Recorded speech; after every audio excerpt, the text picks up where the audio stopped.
네, 두 번째 시간 시작하겠습니다. 예, 첫 번째 시간에서 제가 잔소리 같은 잔소리를 처음에 이렇게 기본 강의 개강하면서 그런 말씀을 좀 드린 것 같아서 약간 어떻게 느끼실지 모르겠는데 제가 드린 말씀을 잘 기억을 하시고 죄송하지만 한 번 더 하겠습니다.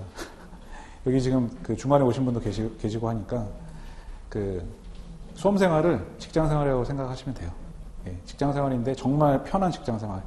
예, 매일 아침에 9시에 출근만 하면 되고 출근해서 저한테 잔소리하는 상사 한 명도 없고 나 혼자 알아서 새로운 일을 시작한다 생각하시면 됩니다. 예, 일반 회사처럼 9시에 출근하면 상사한테 깨지고 혼나고 하루 종일 욕먹고 화장실 가서 울고 그럴 일 없습니다. 수험생은 나만 9시에 나와서 나만 잘하면 아무도 나한테 뭐라 하는 사람이 없어요. 그만큼 편한 사회생활이라고 생각하시면 돼요. 아침에 9시에 안 나오고 막 자다가 12시에 나오고 이런 그런 회사는 없죠. 예. 지금은 학생이라는 생각 버리시고 나는 사회인이라는 그런 마인드로 시작을 하셨으면 좋겠습니다. 그러니까 제일 쉬운 사회생활 비하면 훨씬 쉽다 이렇게 생각하시면 돼요. 예, 첫 번째 시간엔 그런 말씀을 드렸고요. 두 번째 시간은 드디어 그 관세율표 및 상품학이라는 과목에 대해서 저희가 본격적으로 진도를 나가야 됩니다. 두 번째 시간은 통칙이라는 거에 대해서 말씀을 드릴 거예요. 통칙이라는 거에서 말씀드리고 그 마지막 시간에 저희가 1류부터 5류까지 나갈 텐데 통칙이라는 부분은 지금 앉아 계신 분들 중에 특강을 들으신 분도 계시고 안 들으신 분도 계시겠지만 통칙이라는 부분은 기본적으로 이해를 하셔야지만 품목분류를 하실 수가 있어요. 예, 이거를 이해를 안 한 상태에서, 그러니까 실무적으로 말씀을 드리면, 이걸 안 한 상태에서 1류부터 97류까지 아무리 외워봐야 제대로 된 품목분류를 할 수가 없습니다. 통칙이라는 거는 말 그대로 제가 요거를 풀어서 말씀드리면, 관세율표의 해석에 관한 해석을 위한 통칙이에요. 관세율표의 해석은. 그러니까 그 얘기는 무슨 말씀이냐면, 통칙을 모르면 관세율표 해석이 안 된다는 얘기예요. 예. 그래서 기본적으로 통칙이라는 거를 알고 있어야지만 품목분류를 실제로 할 수가 있다라는 것 말씀을 드리고 그래서 이 통칙이 굉장히 중요합니다. 당연히 알아야 되고 시험에 매해 출제가 되고 예. 특히 이 통칙이라는 것이 2003, 4년 전에 50점짜리 문제로 출제가 되면서 그때부터 좀 이슈가 많이 됐었어요. 사실. 그러니까 그 전에 시험 보셨던 분들은 통칙 잘 안 하셨 분도 계셨어요. 제가 그런 얘기 진짜 많이 들었거든요. 옛날엔 통칙 문제 안 나왔다. 그래서 통칙 제대로 공부하지도 않았다. 제가 할 때도 강의하셨던 분이 굉장히 잘 가르쳐 주셨지만 통칙이라는 부분을 되게 뒤에 있어요. 뒤에. 예, 맨 뒤에. 근데 이건 당연히 맨 처음에 하고 가야 되는 거거든요. 예. 그 정도로 통칙이라는 부분이 좀 어떻게 보면은 최근에 요즘에 매해 출제가 되죠. 매해 한두 문제 출제가 되니까.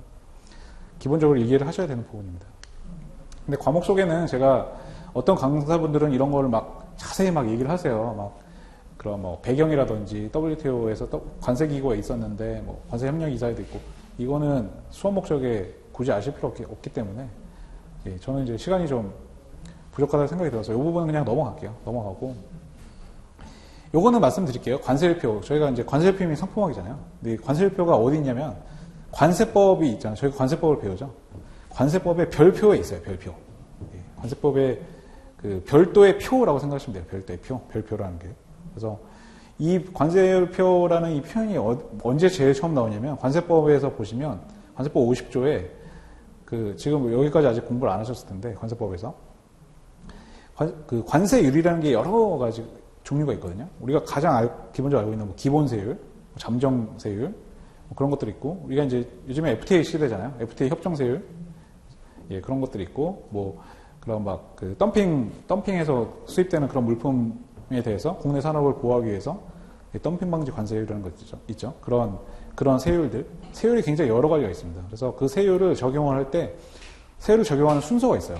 그 순서를 관세법에서 얘기를 하면서, 이때 어떻게 나오냐면 기본세율과 잠정세율은 별표 관세율표에 따르되 잠정세율을 기본세율에 우선하여 적용한다라고 표현을 하면서 이 관세율표라는 표현이 나오죠. 예, 그래서 이 관세법의 별표로서 관세율표라는 거를 두고 있습니다. 예, 두고 있고 이 관세율표는 요거는 넘어갈게요. 이거는 뭐 지금 많이 말씀드렸고, 관세, 예.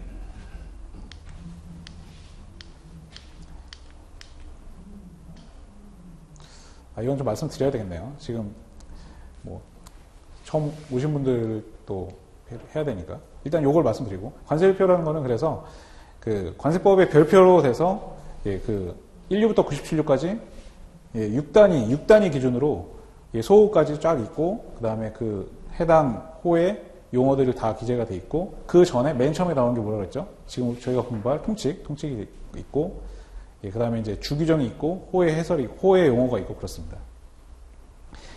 저희가 이제 이슈가 되는 해설서 이런 부분들은 별도예요, 별도에 부록으로 돼 있어요, 부록으로. 예. 그래서 그 이 과목의 포인트는 이렇게 뭐 암기력, 이해력, 합승량도 많고, 분별력, 이런 부분은 뭐 상위권 학생들은 분별력이 떨어진다고 첫 번째 시간에 말씀드렸듯이 합격권에 있는 학생들은 거의 이제 전력 과목일 가능성이 높기 때문에 실력이 올라가면 올라갈수록 분별력이 사실 떨어집니다. 관세율표 상품학은 다들 그 비슷한 수준을 유지를 하시게 돼요. 예, 그래서 이거는 이제 첫 번째 시간에 많이 말씀드렸으니까 넘어가고, 출제 경향도 뭐 지금 기출문제 찾아보신 분들은 아실 거예요. 해설서 부분에서 계속 문제가 나오고 있는데, 해설서에 대해서는 많이 공부를 하시게 될 겁니다. 하지만 해설서는 어디까지나 3순위다. 그런 걸 항상 알고 계셔야 되고, 해설서를 얼마나 많이 보느냐에 따라서 이제 약간 실력 차이가 있을 수도 있겠죠. 상세적으로 목차를 제시하기 때문에 그 문제 자체 서술을 할 때, 이제 2차 저희 시험은 이제 서술형이니까 서술을 할 때 크게 부담을 가지실 필요는 없습니다. 없고. 하지만 뭐 이런 경향이 앞으로도 계속 된다라고 보장될 수는 없어요. 이렇게 출제 경향이 계속 돌고 도는 거거든요. 그러니까 지금 올해 같은 경우도 제가 관세법인가요? 관세법 문제 보니까 작년까지 트렌드가 굉장히 좀 디테일하게 목차 주어졌다. 올해는 또 약간 큰 문제로 주어지지 않았나요? 그렇죠? 약간 문제가 심플하게 주어지죠. 그러니까 출제 경향이라는 게 돌고 돌기 때문에 언제 다시 뭐 50점짜리 문제가 뭐 16부에 있는 어떤 거에 대해서 기술이 이렇게 딱 딸랑 이렇게 나오게 될지는 모르는 겁니다. 출제 경향이 계속 동일하다는 보장이 없기 때문에. 그래서 이것도 이게 경향이긴 하지만 이게 언제까지 계속된다는 보장도 없고, 해설서도 마찬가지예요. 해설서도 지금 계속 나오고는 있지만 언제까지 해설서에서 더 확대가 될지 또는 줄어들지 그거는 모르는 거죠. 어쨌든 현재 트렌드를 아셔야 되니까. 이렇습니다. 통칙은 통칙 부분이 있네요. 그래서 이 부분은 지금 저희가 말씀드렸듯이 시간이 좀 많이 부족합니다. 저희가 16번의 강의 동안 97일까지 다 봐야 되기 때문에 이런 약간 개념적인 부분은 그냥 교재도 있으니까 넘어가실게요. 시간적으로도 다 볼 시간이 없고. HSL 분류체계라고 해서 요거는 이제 한번 보시면 총 21개의 부로 구성이 되어 있고요. 관세율표랑 보시면 21개의 부에 전 세계에 무역 가능한 모든 물품이 다 이 안에 분류가 된다고 보시면 됩니다. 그리고 21개의 부 안에 97개의 류로 구성이 되어 있어요.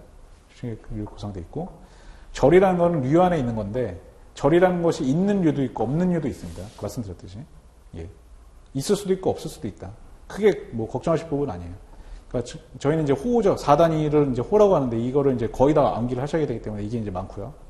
소호 부분은 크게 신경 쓰실 부분은 아니지만 가끔 중요한 소호라는 게 있어요. 보시면 이제 HS 코드의 구성이라고 해서 여기까지가 이제 4단이고요. 4단이고 여기가 이제 6단이죠. 여기까지를 저희가 이제 호라고 보통 얘기하고, 이 앞에가 류예요. 두 가지. 82류죠. 82류, 8215호가 되는 거죠. 8215호, 82류, 8215호. 그 다음에 여기까지가 이제 소호죠. 99. 99죠. 99. 99까지가 소호가 되는 거고, 이 뒷부분은 그 10단인데 우리나라라서 10단이에요. 다른 나라는 8단위에서 끝나는 나라도 많아요.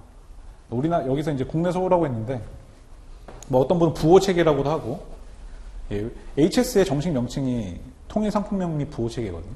통일상품명리 부호체계. 그래서 뭐 부호체계라고 하는데 이런 건 뭐 신경 쓰실 필요 없습니다. 수업 목적상으로는. 그래서 뭐 그 주규정하고 이런 부분들은 저희가 이제 기본 인류를 시작할 때 말씀을 드릴게요. 지금은 통식을 빨리 해야 되기 때문에. 통식을 이제 바로 들어가겠습니다. 말씀드렸듯이 통식은 품목분류에서 가장 기본적으로 이해를 하고 가셔야 되는 부분이고 총 6개로 구성이 되어 있어요. 그래서 하나씩 이제 보실 텐데, 예. 이건 넘어갈게요. 이것만 아시면 돼요. 관세율표에 있는 모든 품목은 하나에만 분류해야 돼요. 무조건. 예. 제가 갖고 있는 이게 뭔지 정확히 명칭을 모르겠는데, 이렇게 포인트 이렇게 넘기는 거, 슬라이드 넘기는 거, 이런 예. 스크린, 컴퓨터, 노트북, 교재, 책상, 모든 물품이 한 개의 호에만 분류가 돼야 돼요. 그걸 저희가 일회성의 원칙이라고 합니다. 일회성을 위한 원칙. 예. 통칭은 바뀔 수도 있다는 얘기예요. 예. 상황에 따라서. 어쨌든 이런 내용들이 있고, 말씀드렸듯이 통칭은 총 6개예요. 6개인데, 통칭 1번부터 통칭 4번까지는 순서대로 적용을 해야 됩니다. 순서대로 적용을 해야 돼서, 저희가 순차 적용이라는 표현을 쓰죠. 순차 적용. 이런 표현을 쓰고, 5번하고 6번은 보조적인 적용 원칙이에요. 그 얘기는 뭐냐면, 5번, 6번은 해당하는 품목에만 적용하는 규칙이라는 얘기입니다. 통칭 5번은 케이스랑 관련된 거고요. 통칭 6번은 아까 보셨던 소호에 대한 분류 원칙이 통칭 6번입니다. 그래서 5번, 6번은 해당하는 품목에만 적용하는 원칙이고 1번부터 4번까지는 순서대로 순차 적용을 하셔야 돼요. 근데 대부분 다 통칭 1번에서 분류를 할 수 있다. 대부분의 물품은. 대부분의 물품은 통칭 1번에서 분류할 수 있죠. 근데 통칭 1번에서 분류가 안 되면 2번으로 가고 2번이 안 되면 3번, 3번이 안 되면 4번으로 가라는 얘기입니다. 대부분은 3번 안에서 끝납니다. 99%는 3번 안에서 다 끝나요. 자, 보실게요. 통칭 1번으로 바로 이제 들어가시면, 통칭 1번 같은 경우에는, 일단 제가 먼저 읽어볼까요? 이 표의 부류절의 표제는 첨지하기 위하여 규정한 것이다. 법적인 목적상 품목 분류는 각 호의 용어와 관련 부나 류의 주에 따라 결정하되, 각 호나 주에서 따로 규정하지 않은 경우에는 다음 각 호, 즉, 통칭 2번에서 6번이죠. 각 호의 규정에 따른다라고 되어 있어요. 예. 제가 총 21개의 부로 구성되어 있다고 그랬죠.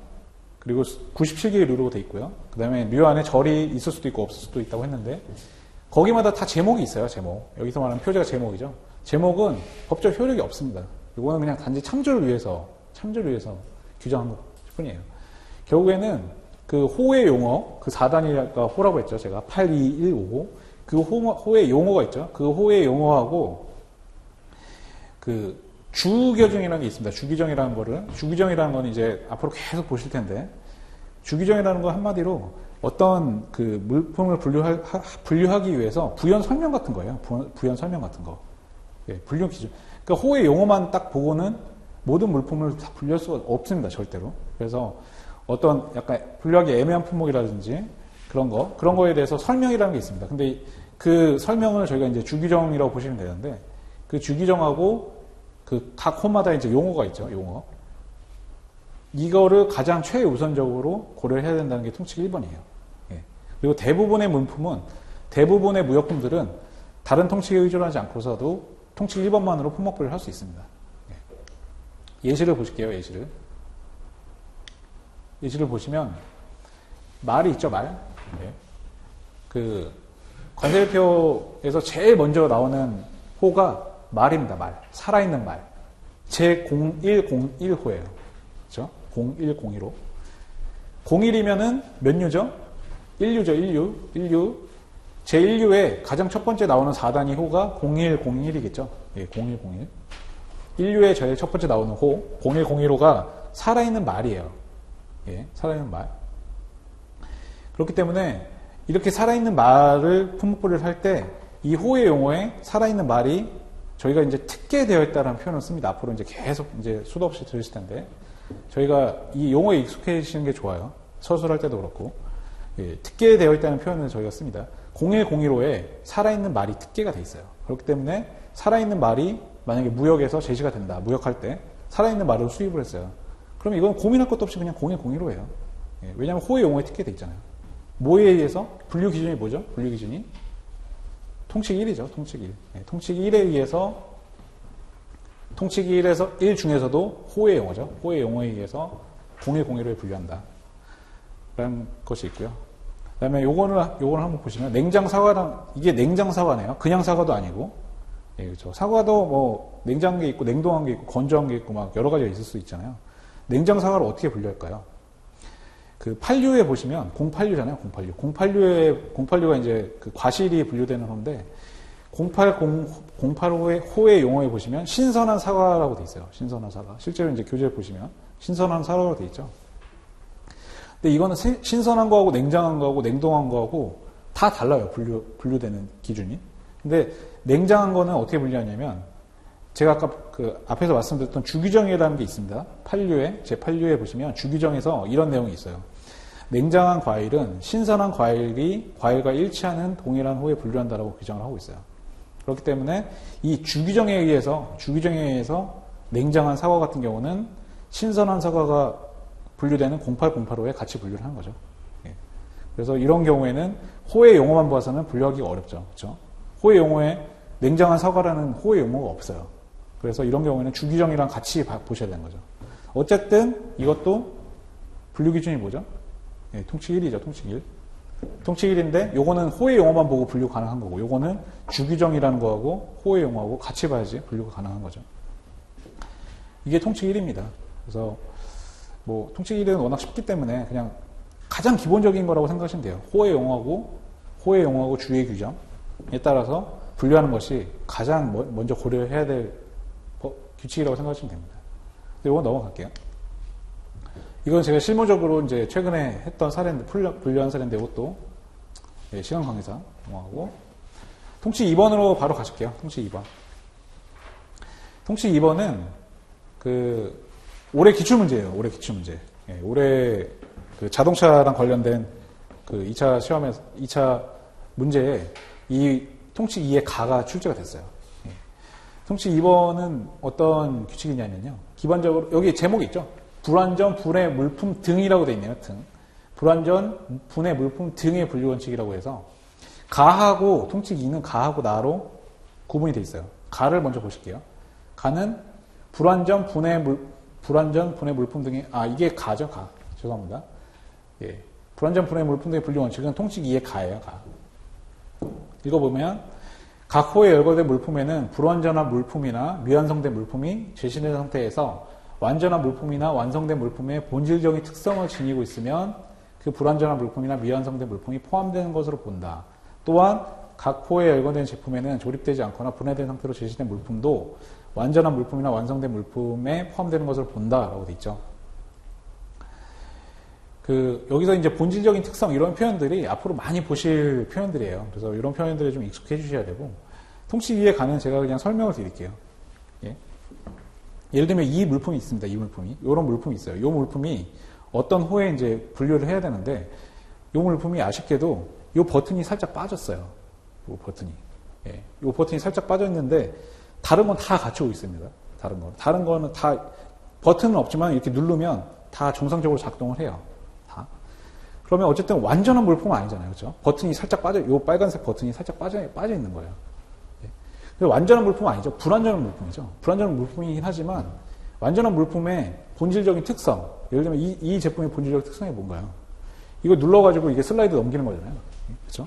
노트북 연결해가지고 넘기면 이런 특성은 다 이미 갖추고 있죠. 기본적인 이 안에 있는 뭐 전기적인 그런 다 갖추고 단지 이 빨간색 이 버튼만 딱 빠져 있는 거예요. 이런 물품을 이 완전한 물품이 분류되는 거하고 달리 분류할 것이냐, 이거를. 그러면 품목 분류가 굉장히 어려워지겠죠. 예, 그러면 품목 분류 수가 정말 수억 개가 되겠죠. 그렇게 되면은 너무 어렵기 때문에 이렇게 버튼이 살짝 빠져 있긴 하지만 안 빠져 있는 완전한 물품에 본질적인 특성을 다 갖추고 있는 물품, 그런 물품이라면 그냥 같이 분류해라. 그런 원칙이에요, 통치기는. 통치기의 가가 그런 얘기예요. 이 첫 번째 통치 2의 가의 앞부분이 그런 물품, 그런 얘기고요. 요거는 통치 2의 가 중에 뒷부분은 한번 읽어보실게요. 조립되지 않았거나 분해된 상태로 제시됐다 하더라도 완전한 물품이나 완성된 물품에 포함되는 것으로 본다. 마찬가지로 요거를 예시를 들면 이게 다 갖추고 있잖아요. 그죠? 다 갖추고 있는데 요게 약간 운송할 때 뭐 이 제품은 조그마니까 그럴 리 없겠지만 이 제품이 큰 거라고 치고 이만한 거라 칠게요. 이만한 거라 치고 운송할 때 좀 불편해요. 불편하고 포장할 때 불편해서 요걸 분해를 한 거예요. 분해를 해서 한꺼번에 같이 수입을 하긴 하는데 분해하고 수입을 하는 거예요. 그럼 그렇게 분해된 물품을 분해를 한 물품을 따로 할 것이냐, 이거하고 따로 분류할 것이냐, 그거 어디다 분류해요, 그렇죠? 애매하잖아요, 그렇죠? 그래서 분해된 물품이라 하더라도 완전한 물품이나 완성된 물품에 포함되는 거 본다. 요거는 얘 사례를 보시면 가장 쉽습니다. 사례를 보시면 여기 뭐 올해 기출 문제가 있긴 있네요. 사례를 보시면 이 분해된 사례부터 먼저 보실까요? 이런 거 있잖아요. 예. 조립 PC 가장 쉬운 예죠. 조립 PC. 조립된 PC 같은 경우에는 여기 막 뭐 보드하고 뭐 저기 하드디스크하고 뭐 DVD 롬하고 뭐 이런 것들이 케이스하고 이런 것들이 다 있어요. 다 있어요. 조립만 하면 돼요. 조립만. 조립 말고 추가적인 가공이 필요한 게 아니에요. 추가적인 가공이 들어가야 된다면 얘기가 달라지는 거예요. 그러면 추가 가공이 아니고 단순히 조립만 하면 되는 상태. 그런 상태라면 그냥 다 조립된 걸로 보란 얘기죠. 다 조립된 그 데스크탑 컴퓨터로 보란 얘기예요. 네, 그런 원칙입니다.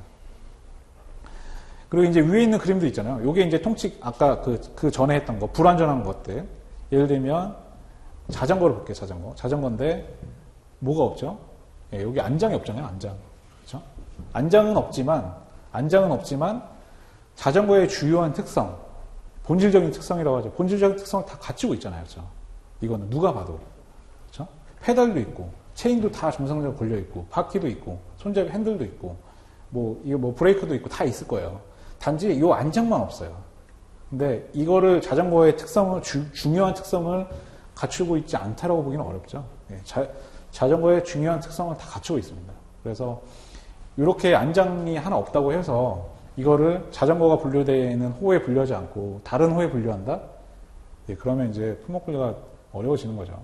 그래서 그렇게 하지 말고 이렇게 중요한 특성을 다 갖추고 있는 그런 불완전한 물품은 그냥 완전한 물품으로 봐서 완전한 물품이 해당되는 8712호라는 호에 같이 분류해라. 이런 원칙입니다. 뭐 엔진이 없는 자동차도 예시 들었는데 이거는 저희 교재 보시면 사례가 있어서 제가 포함시킨 거예요. 어쨌든 그 엔진만 없어도 다 전체적인 자동차의 주요한 특성을 갖추고 있다고 판단을 한 겁니다. 예. 그런 원칙이고요. 이제 아시겠죠? 제가 좀 빨리 진행을 해야 되는 상황이라 빨리 하는데 이해는 되셨을 거라 생각이 듭니다. 어려운 내용이 아니니까요. 예. 이 표현만 이해하시면 돼요. 이 표현만. 예. 본질적인 특성을 지니고 있으면 포함되는 것으로 본다.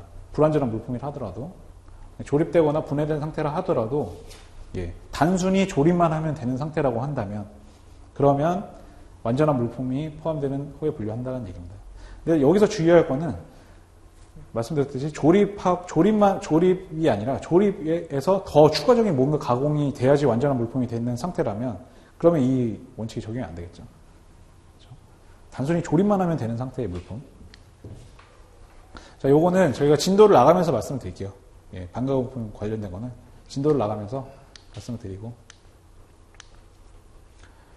통칙 2의, 요것도 이제 제가 뭐 실무적으로 최근에 통칙 2의 가를 적용했던 물품을 보여드리는 건데, 요거는 말씀을 드리면 완전하지 않아요. 이 물품이 뭐냐면 이제 자동차의 자동차의 스크린이라든지 앞에 헤드램프에 이렇게 세척할 때 이렇게 물을 쏴주는 그런 그 펌프거든요, 펌프.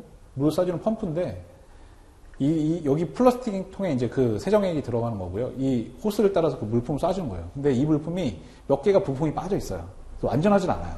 완전하진 않지만 주요한 기능은 다 갖추고 있어요. 왜냐하면 그 펌핑을 하기 위해서 이 안에 모터도 이미 다 장착이 되어 있고요. 이 플라스틱 통이 다 완성이 되어 있고 호스도 다 연결되어 있어요. 단지 이 호스의 약간 이 끝에 있는 약간 부분들 막 이렇게 뭐 클립이라든지 이런 것들만 몇 개 빠져 있는 거예요. 그러니까 불완전하죠. 불완전하지만 완전한 물품의 중요한 특성을 다 갖추고 있어요. 이미 모터도 갖추고 있고 끼우기만 하면 이렇게 어느 정도 작동할 수 있는 그런 상태예요. 그런 상태이기 때문에 불완전하긴 하지만 완전하게 완성된 걸로 간주해서 분류하면 된다는 얘기죠. 이런 사례들이 있었고요. 통칙 2는 말씀드렸듯이 가하고 나 두 가지로 이제 구분이 되는데요. 나를 보시면 혼합물이 나오네요. 혼합물, 복합물, 구성품이라는 게 나와요. 분류 원칙이라고 되어 있고 한번 읽어보시면 각 호에 열거된 재료나 물질에는 해당 재료 물질과 다른 재료 물질과의 혼합물 또는 복합물이 포함되는 것으로 본다. 특정한 재료 물질로 구성된 물품에는 전부 또는 일부가 해당 재료 또는 물질로 구성된 물품이 포함되는 것으로 본다. 두 가지 이상의 재료나 물질로 구성된 물품의 분류는 이 통칙 제3호에 규정하는 바에 따른다. 이게 좀 헷갈리죠. 읽어보면. 분명히 위에서는 다른 재료나 다른 물질과의 복합물이 포함되는 것으로 본 이런 표현이 있었는데 갑자기 생뚱맞게 3번에서 두 가지 이상의 재료나 물질로 구성된 물품은 통칙 3에 따라 분류해라. 이게 무슨 말이었죠? 위에서 분명히 다른 재료하고 물질도 포함된다고 했는데 두 가지 이상의 재료로 하면 통칙 2의 나가 아니라 3호에 따라 분류하래요. 무슨 말일까요, 이게? 무슨 말일까요? 이걸 보시면 돼요. 그러니까 통칙 2를 적용하는 물품은 다른 물질이 두 가지 이상의 물질이 포함되더라도 그 주가 되는 이게 특성이 딱 정해져 있는 거예요. 주가 되는 물질이 딱 정해져 있는 거예요. 물질이 만약에 100개가 있어요. 100개가 있더라도 예를 들면은 우유가 있는데 우유가 이제 밀크가 이제 주 성분이 되고 거기에 뭐 칼슘도 있고 뭐도 있고 비타민도 있고 뭐도 있고 막 여러 가지 물질이 포함되어 있어요. 근데 그런 것들은 다 부수적인 재료예요. 부수적인 재료고 본질은 밀크예요. 본질은. 예. 그런 물질만 통칙 2의 나에 해당이 된다고 보시면 되는 거예요. 근데 여기서 말하는 거 두 가지 이상의 재료와 물질로 구성되고 이것도 아니 어쨌든 밀크도 어쨌든 우유하고 비타민하고 저기 칼슘하고 이렇게 두 가지 이상의 물질로 구성되어 있지 않냐 이렇게 말씀하실 수 있는데 여기서 말하는 두 가지 이상의 재료나 물질이라는 거는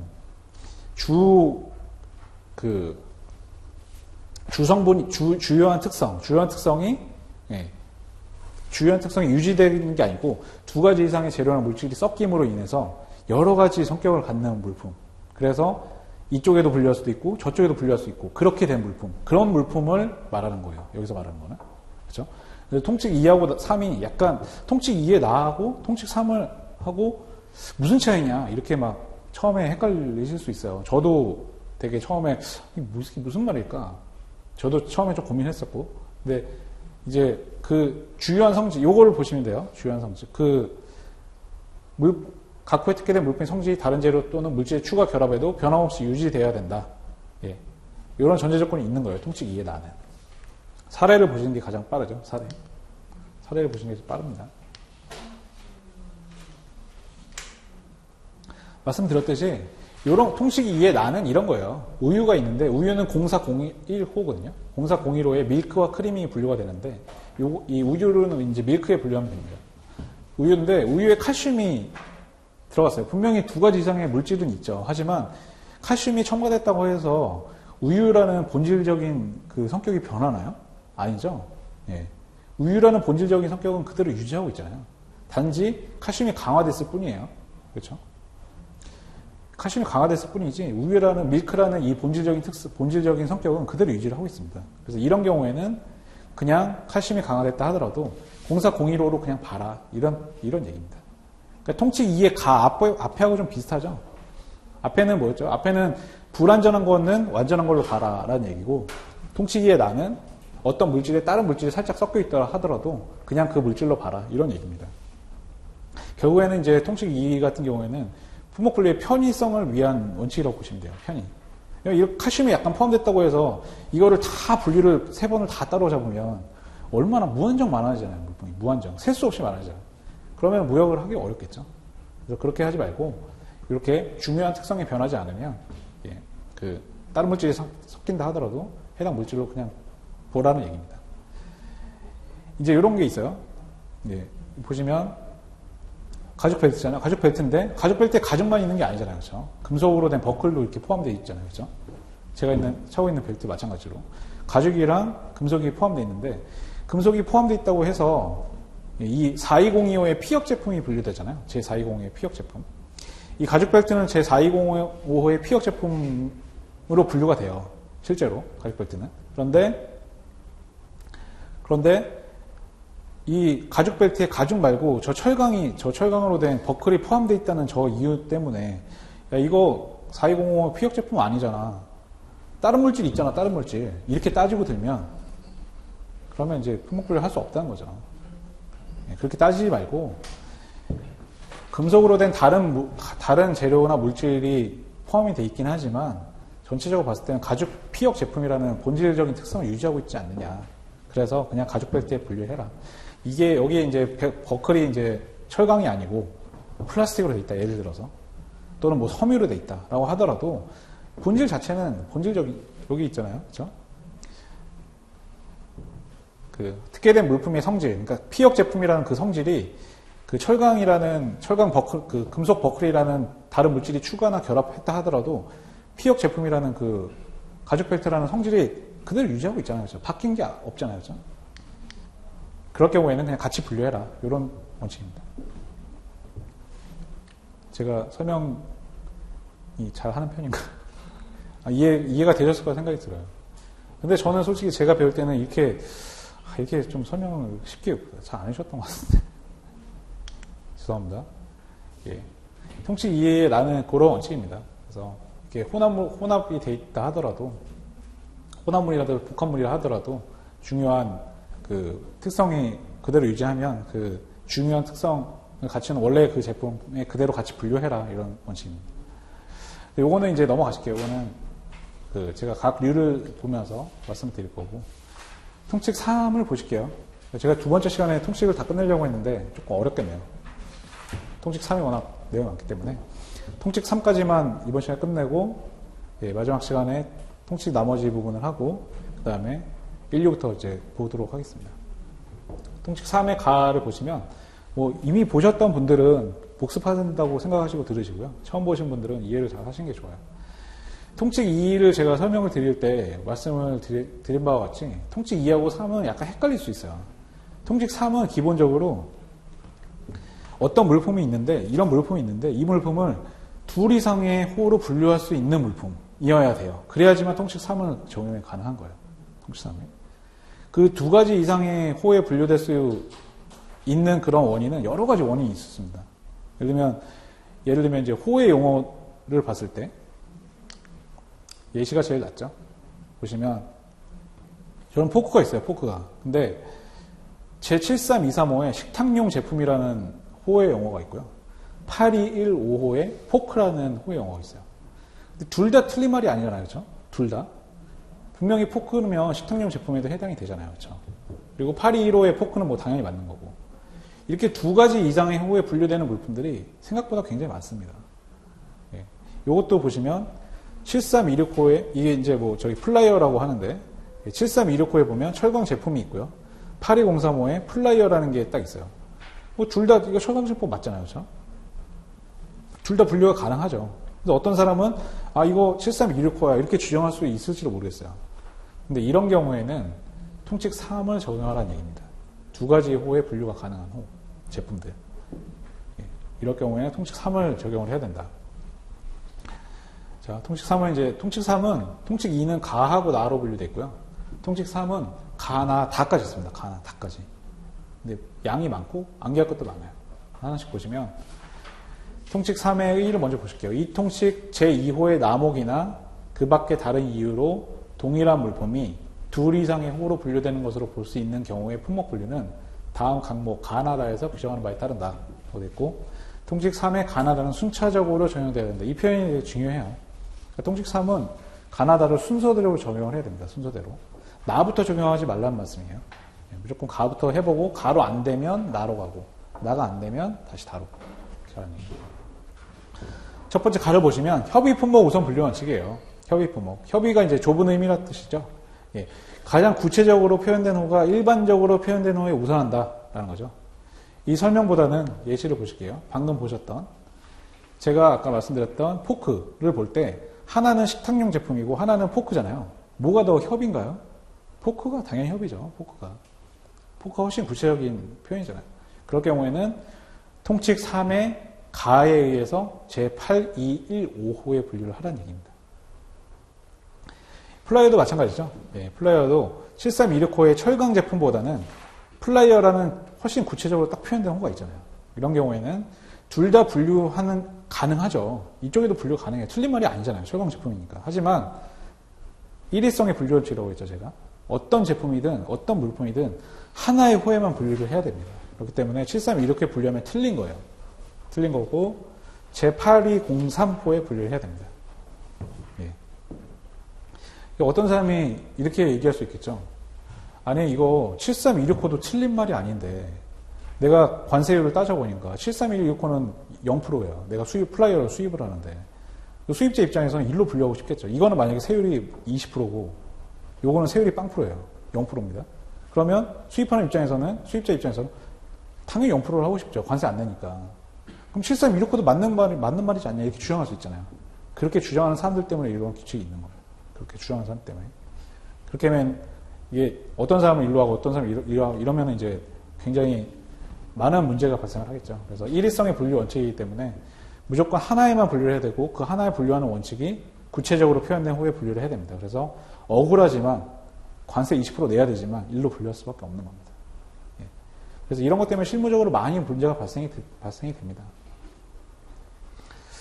이렇게 보시면 되고, 예, 요거 하나만 보실게요. 타이어만 보실게요. 타이어 보시면 87085에 보면 자동차 부분품이라는 호가 있네요. 그리고 40115에 보면 고무제의 타이어가 있어요. 예, 8708호도 틀린 말은 아니죠. 자동차 부분품 맞잖아요. 그렇죠? 하지만 훨씬 더 협의로 표현된 호가 있기 때문에 구체적으로 표현된 호가 있기 때문에 4011호의 타이어로 분류하는 것이 예, 맞다는 얘기죠. 예, 통칙 3 예, 요것도 제가 이제 그 진도를 나가면서 설명을 드릴게요. 이 부분은 진도를 나가면서 결국에는 하고 싶은 얘기는 이겁니다. 통칙 3을 적용하기 전에 통칙 1하고 2에 의해서 분류가 되지 않는지 그거를 항상 주의를 하셔야 돼요. 항상 머릿속에 통칙 3을 적용하기 전에 통칙 1이나 2에 의해서 분류가 되는 물품인지 그걸 한번 생각을 하신 다음에 통칙 3을 적용을 하셔야 돼요. 왜냐하면 예, 통칙 3처럼 보이는 물품이나 하더라도 통칙 1에 의해서 분류되는 물품이 많이 있거든요. 그래서 그런 물품이 있기 때문에 예, 주의를 하라고 제가 말씀드립니다. 요거는 제가 여기 있는 내용에 대해서는 이 해당 류를 나갈 때 제가 구체적으로 말씀드리겠습니다. 자, 통칙 3의 나를 보실게요.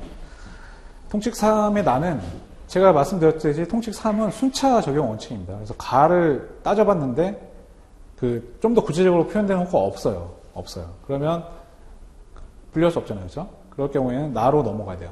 나로 넘어가면 나는 좀 외울 게 많습니다. 암기할 게 많고 이해할 게 좀 많고 통칙 3 나는 한번 읽어보겠습니다. 제가 혼합물, 서로 다른 재료로 구성되거나 서로 다른 구성 요소로 이루어진 복합물과 소매형으로 하기 위하여 세트로 된 물품으로서 가목에 따라 분류할 수 없는 것은 가능한 한 이들 물품의 본질적인 특성을 부여하는 재료나 구성 요소로 이루어진 물품으로 보아 분류한다.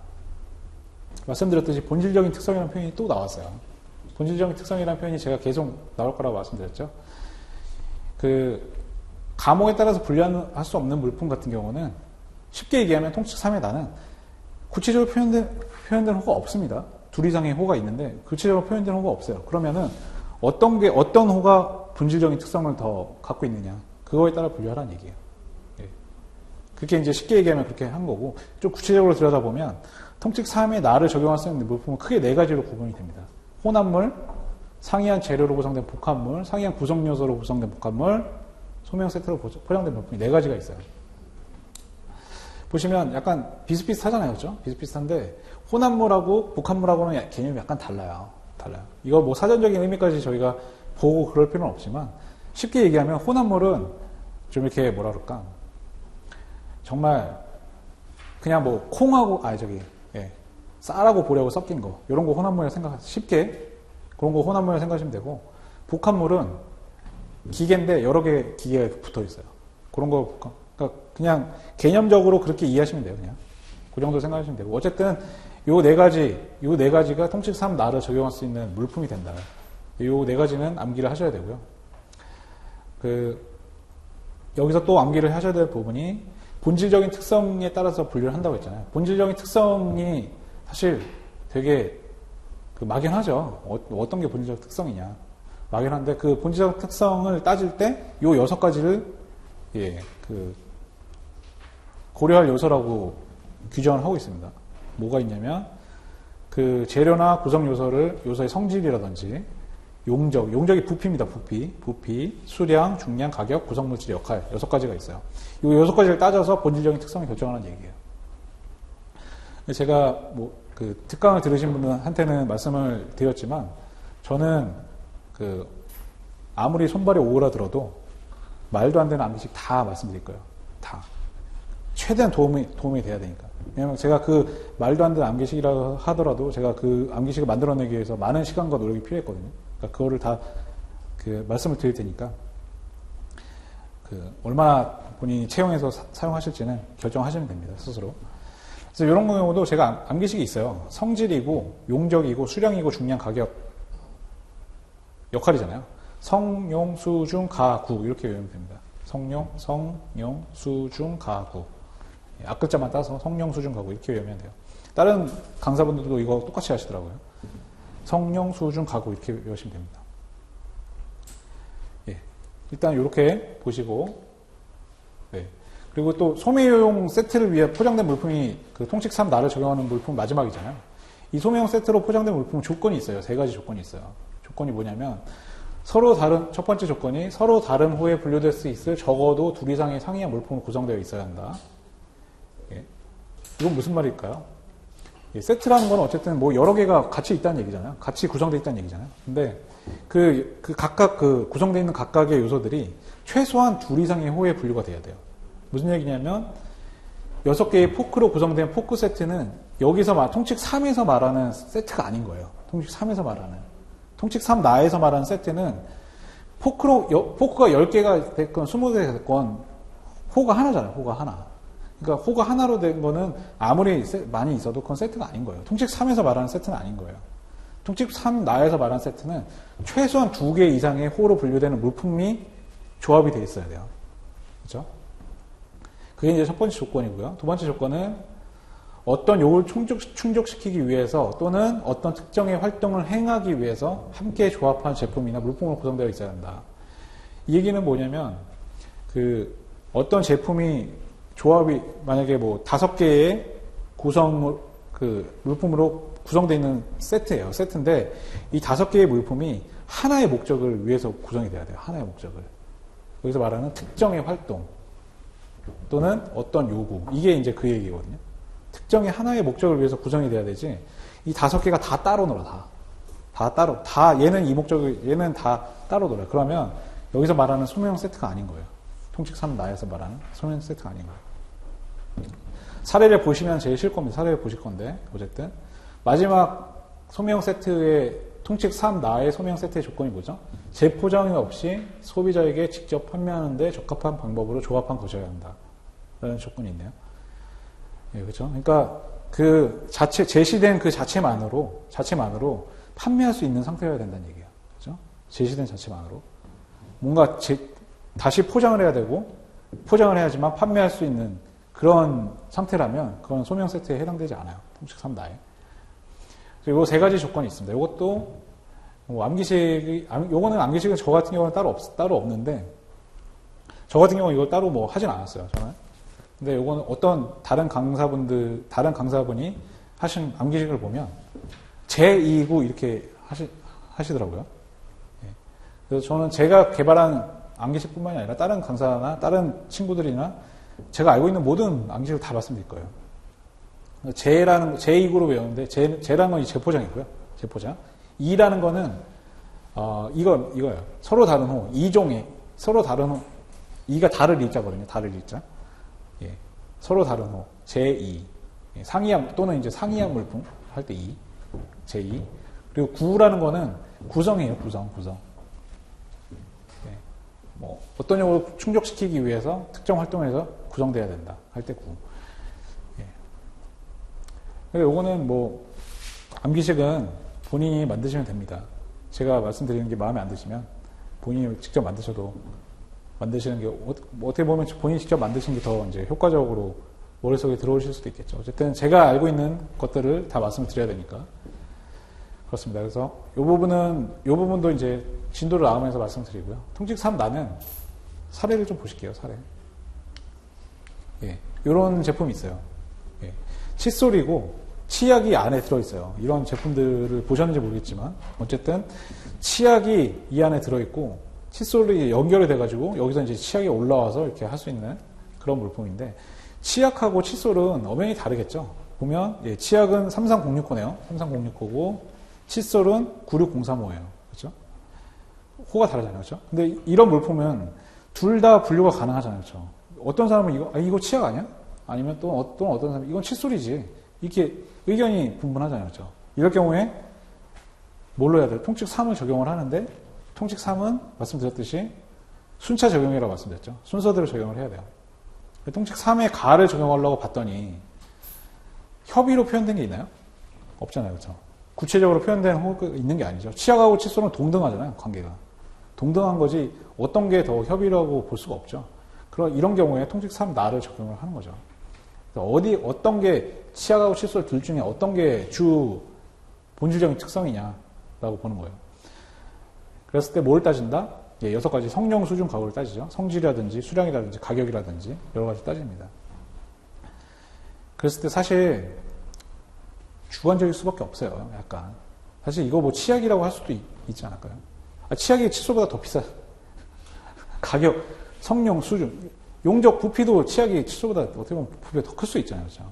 부피를 따졌을 때 또는 가격을 따졌을 때 치약이 칫솔보다 더 본질적인 특성이 있다고 볼 수도 있을 것 같아요. 하지만 이건 이제 품목분류 사례니까 사례를 말씀드리면 결국에는 우리 목적이 이거잖아요. 이거. 양치질이기 때문에 칫솔에 본질적인 특성이 있다고 본 거예요. 예. 아마도 본질적인 특성 따졌을 때 구성물질 역할 아마 이쪽에 좀 집중을 했겠죠. 또는 성질이라든지. 예. 뭐 치약보다 칫솔이 더 비쌀 수 있죠. 당연히. 뭐 칫솔도 비싼 건 굉장히 비싸니까. 그래서 이런 경우에 통책 3 나를 적용해서 본질적인 특성을 칫솔에 있다고 판단해서 예. 960322로의 분류가 됐겠죠. 예. 이것도 뭐 유사한 케이스니까 넘어가겠습니다. 요거는 한번 보실게요. 통칙 3, 아까 제가 세트를 통칙 3 나에서 말하는 그 세트라는 거는 뭐라고 그랬죠? 세 가지 조건이 있다고 그랬잖아요. 그렇죠? 세 가지 조건 중에 이거는 왜 안 될까요? 이거? 예. 말씀드렸듯이 세트 6개의 스푼, 7개의 스푼이 있는데 6개네요. 6개의 스푼이 있는데 스푼은 다 동일한 호에 분류가 되잖아요.